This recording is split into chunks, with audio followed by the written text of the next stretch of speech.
जी अस्सलाम वालेकुम नाज़रीन, मैं हूं तालिब हुसैन अपने प्रोग्राम तरक्की पसंद के साथ। सबसे पहले आपसे गुजारिश है कि प्लीज़ चैनल को सब्सक्राइब कर दीजिए और नोटिफिकेशन बेल ऑन कर दीजिए। मोहन सिलाई के इंटरव्यू ने तहलका मचा दिया। मोहन सिलाई के इंटरव्यू से साबित हो गया कि चौधरी बरादरान हमेशा एस्टेब्लिशमेंट के इशारों पर मूव करता है। ये आज से नहीं, ये इनकी तारीख है चौधरियों की, कि हमेशा एस्टेब्लिशमेंट के साथ खड़े होते हैं और उनकी एक ही पार्टी है एस्टेब्लिशमेंट, एस्टेब्लिशमेंट और एस्टेब्लिशमेंट। मोहन सिलाई ने अपने इंटरव्यू में जो उन्होंने महर बुखारी को दिया, तफसील से बताया कि हमने जो फैसला किया इमरान खान के साथ जाने का, वो जनरल बाजवा के मशवरे से किया। उन्होंने बताया कि जनरल बाजवा ने पहले मुझे कहा, जब हमने उनसे पूछा कि हम क्या करें, उन्होंने कहा कि आप तहरीक इंसाफ के साथ चले जाएं। फिर उनकी मेरे वालिद साहब यानी कि चौधरी परवेज इलाही से बात हुई, तो तब जाके हमने फैसला किया कि हम तहरीक इंसाफ के साथ खड़े हो जाएं। असल में वो इस बात का जवाब दे रहे थे कि इमरान खान के जो फॉलोअर्स हैं, इमरान खान, पीटीआई, तहरीक इंसाफ, उन्होंने बाजवा के खिलाफ जो गद्दारी का जो ट्रेंड शुरू किया हुआ है, उसका जवाब दे रहे थे कि अगर बाजवा साहब पीटीआई के मुखालिफ होते या गद्दार होते तो हमें वो क्यों कहते कि आप जो है तहरीक इंसाफ के साथ चले जाएं। दूसरा उन्होंने कहा कि जो एफआईआर का मामला है उसमें हमने इमरान खान को कहा कि आप जो मर्जी है पुलिस का अफसर लगा लें और एफआईआर काटें और तफ्तीश करें, और उन्होंने आज तक हमें जो है पुलिस वाले का नाम तक नहीं दिया, कोई अपनी मर्जी का बंदा नहीं दिया। उन्होंने बल्कि गुस्से का इजहार किया मोहन सिलाई साहब ने अपने इंटरव्यू में कि समझ से बालातर है कि जो बंदा हमेशा पिछले 5-6 साल इमरान खान को सपोर्ट करता रहा, उसके खिलाफ आप गद्दारी और पीटीआई की मुखालफत का जो है वो ट्रेंड चला रही हैं। उन्होंने मजीद कहा कि अगर कोई साजिश होती तो बाजवा साहब हमसे ज़रूर शेयर करते। मतलब ये कॉन्फिडेंस देखें ना कि अगर कोई साजिश होती तो हमसे ज़रूर शेयर करते। नाज़रीन, ये जो बाजवा साहब की बात है, ये बिल्कुल आप मेरे ख्याल है मोहन सिलाई साहब सही कह रहे हैं, क्योंकि आपको याद होगा कि जिस वक्त हुकूमत चली गई उसके बाद भी गुम अगू की सूरत हाल थी। ना हुकूमत को पता चल रहा था कि एस्टेब्लिशमेंट कहाँ खड़ी है, और ना पीटीआई को पता चल रहा था कि एस्टेब्लिशमेंट कहाँ खड़ी है। तो बाजवा साहब जो है वो डबल गेम प्ले कर रहे थे। इसी तरीके से इमरान खान के खिलाफ जितने भी केसेस मिले बने, तो उसमें अदालतों में जाकर उसे फौरी तौर पर रिलीफ मिल जाता था, चाहे इस्लामाबाद का 25 मई का धरना हो, दीगर तमाम केसेस जो इमरान खान के खिलाफ बने उनमें उनको जमानत मिल गई अदालतों से।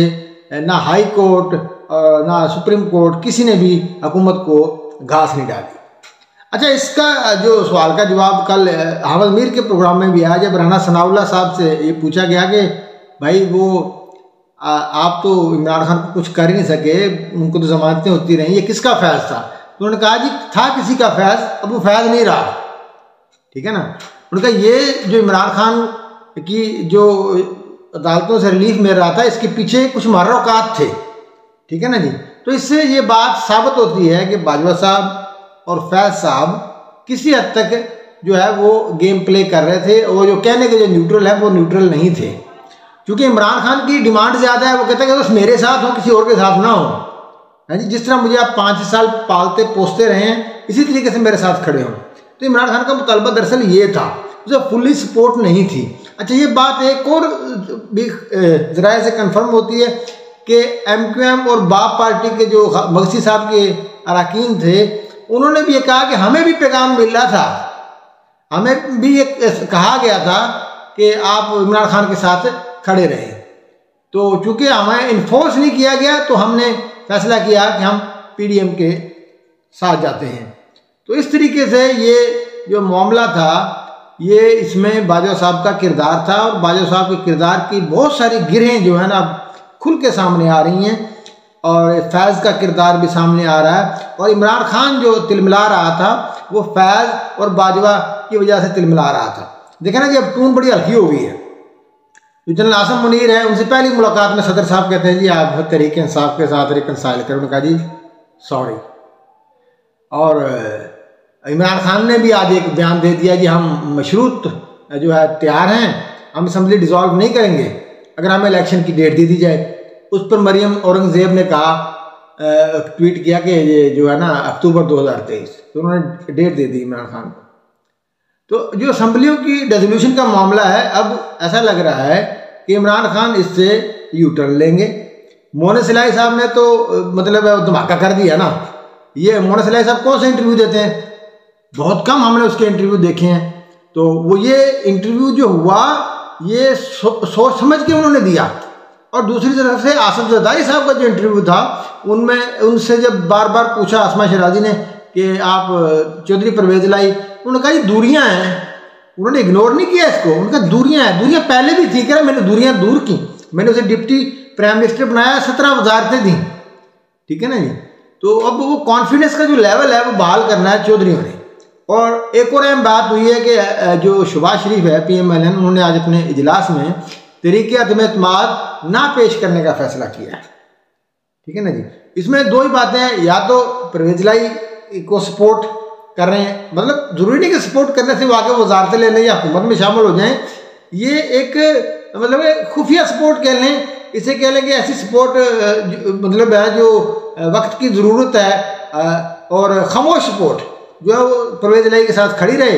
परवेज लाई साहब, बल्कि मोहन सिलाई ने यह भी कहा कि हम तो अगला बजट दे के जाना चाहते हैं, ठीक है ना जी। तो इस तरीके से ये परवेज लाई साहब को जो जरदारी साहब के इंटरव्यू से हौसला मिला, शहबाज शरीफ का जो फैसला है कि अदम एतमाद नहीं लाएंगे, इससे भी हौसला मिला। और इमरान खान की जो हवा निकल गई, तो उन्होंने जो आज कह दिया जी हम तो आपसे मुज़ाकरात करें, हम असम्बलियाँ डिसॉल्व नहीं करेंगे। तो ये सारा सिलसिला अब ऐसा लग रहा है कि इमरान खान का एक बड़ा यू टर्न जो है वो तैयार है, और उनको ये यू टर्न लेना पड़ेगा। पार्टी के अंदर से भी प्रेशर है। चौधरी परवेज लाई ने झिड़का दिया कि भाई देखें, अगर यहाँ हुकूमत नहीं होगी, आपको जहाज नहीं मिलेगा चढ़ने का, तो आप अभी छुप के बनी गाला छोड़ के कभी पेशावर जाते हैं, कभी लाहौर आते हैं। तो ये हुकूमतें हैं जिन्होंने आपको बचाया हुआ है, वरना आप फिर काल कोठड़ी में जाएंगे। नाज़रीन, बहुत शुक्रिया, अल्लाह हाफिज़।